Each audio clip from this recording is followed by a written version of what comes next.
पर है। वहां के शिल्पों को देखकर, वहां की स्थितियों को देखकर, वहां की कहानी सुनकर के कि राजा ने कहा कि मैं तुम्हारी एक मूर्ति जीवित नहीं सुरक्षित नहीं रहने दूंगा, मेरा संकल्प है।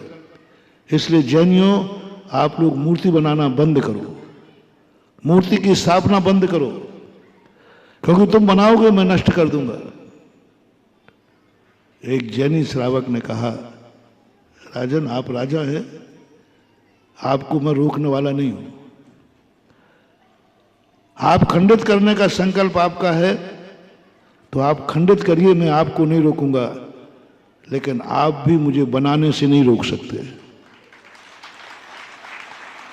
राजा ने कहा कितनी बनाओगे सेठ जी तुम, हम सब खंडित करेंगे। बोले मैं खंडित करने के लिए रोक नहीं सकता, आप बनाने से नहीं रोक सकते। आपको खंडित करना है खंडित करिए, लेकिन आप बनाने से रोकने का आदेश नहीं दे सकते। मूर्ति तो बनेगी। राजा ने कहा ठीक है बनाओ, तुम कितनी बनाओगे, तुम जितनी मूर्ति बनाओगे हम तुरंत खंडित करेंगे। और उसने कहा राजा साहब ये वचन दे दो, आपको हम खंडित करने से नहीं रोकेंगे और आप मुझे बनाने से नहीं रोकना। राजा और सेठ जैन श्रावक के संबंध में एग्रीमेंट हुआ और श्रावक ने कहा ठीक है। इन्होंने बनाना शुरू किया।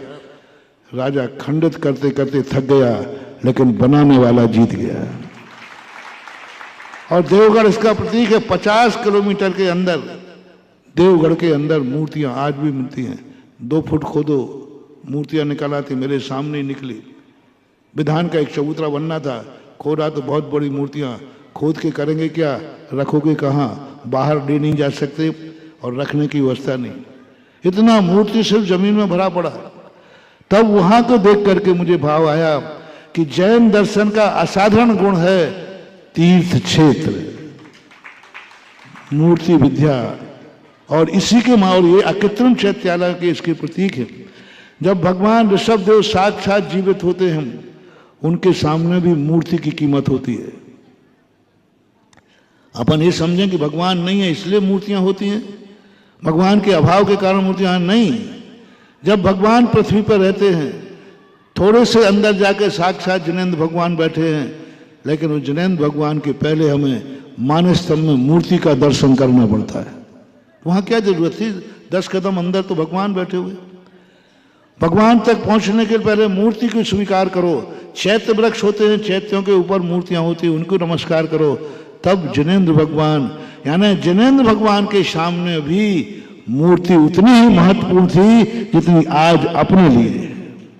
इसका अर्थ है कि जिनेंद्र भगवान के समय जिनेंद्र भगवान ने भी मूर्ति को स्वीकार किया। उनके रहते हुए समोषण में मूर्तियां थीं और उन मूर्तियों का वर्णन है, उन मूर्तियों की वंदना है। लोग ये कहते हैं कि भगवान नहीं है इसलिए मूर्तियां हैं, नहीं, भगवान के सामने मूर्तियों के, और भगवान के दर्शन करने के पहले मूर्तियों का वर्णन। तो इस प्रकार की यह अनादि अनंतकालीन परंपरा को ऋषभ देव के संबंध में थोड़ा सा विचार नहीं करके जोड़ना है, क्योंकि ऋषभ देव ने खुद वर्णन किया है कि यह परंपराएं अनादिकाल की है, उनके पहले भी मौजूद थी। ऋषभ देव के पहले भी मूर्ति थी, इसका प्रतीक समूषण है। और उपदेश में जिनसेन स्वामी ने लिखा, भरत चक्रवर्ती ने जब अपने अनिष्ट की संभावना की तो उन्होंने कहा जाओ विजयार पर्वत की गुफाओं में तीर्थ क्षेत्र पर स्थित अरहंत सिद्ध भगवान का अभिषेक करो, और अभिषेक करके उस गंधोदक को अपनी प्रजा को दो, यही शांति का उपाय है।